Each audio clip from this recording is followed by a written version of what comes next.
Kaixo, ongi etorriak. Prisma honetan, goiko aurpegia eta beko aurpegia errongoak dira. Horrek esan nahi du, alde guztiak berdinak dituela.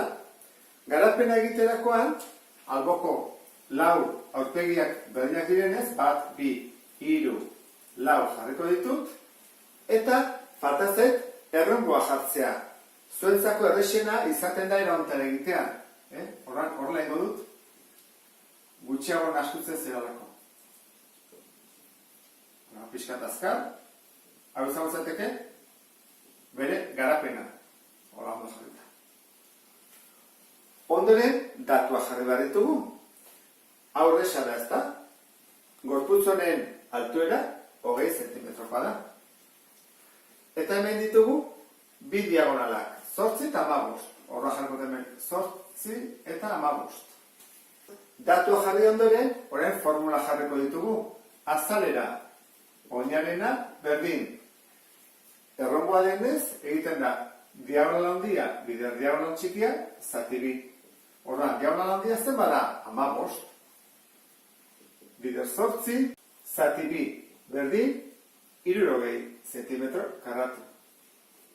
Horra, bi azalera hauek ezagutzen ditugu.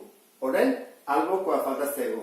Albokoa jakiteko badakizu dela perimetroa berez, buelta osoa. Hortarako jakin behar dugu, alde batek zebat neurtzen duen eta ez dakigu. Zer egingo dugu orduan? Kasu hauetan Pitagoras erabiltzen dugu. Jarriko dut triangelua. Zer triangelu? Triangelu hau. Zebat neurtzen du honek? Guztiak 8 neurtzen badu, honen neurtuko du 4. Eta honek 15 neurtzen badu guztira, erdia da 7,5. Orduan, hau honi dietuko diogu aldea. Goazen egitea. Zein da hirutan hipotenusa? Luzeena eta luzeena da aldea. Orduan, aldea berdin, 7,5 berdin, gehi 4 berdin. Eta gero, hau pasea bat da errotzen. L berdin, erro, bi hauen berreketak egin ondoren. Kalkulatuko dugu orduan. L berdin, 8,5 zentimetro. Horran, alde baten neurria badakigu, 8,5. Beraz da, 8,5, 8,5, 8,5. Azalera, albokoa, izango da.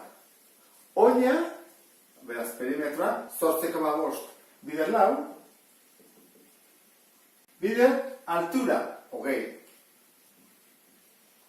8, 34, bider 20, berdin, 680 zentimetro karratu. Azalera totala, bi aldiz. Oinaren azalera, bi oin ditugulako, gehi, alboko azalera, 680. Eta hori da, 120, gehi, 680.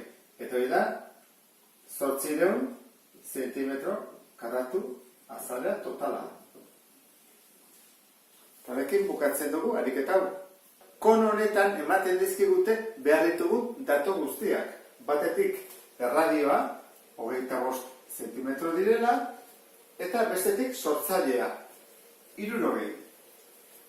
Horrek esan nahi du, hau da garapena, egingo dugula azalera albokoa berdin pi, r, g, eta r eta g ezagutzen ditugu, eta oinarena izango da pi, r, berdin.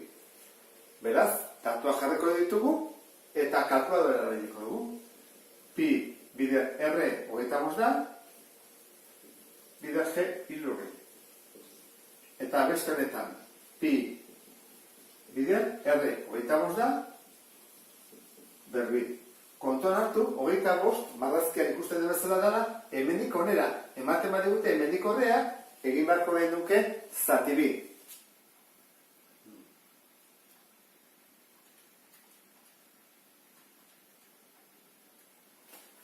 Lau mila zazpireun da hamabi, koma 39 zentimetro karratu.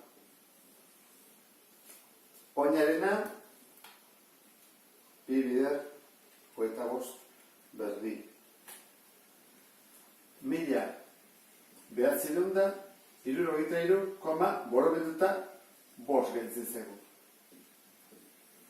Orain, azalera, totala edo guztia, batu egin barko ditugu biak, batetik 2007 hogeita hemeretzi, gehi,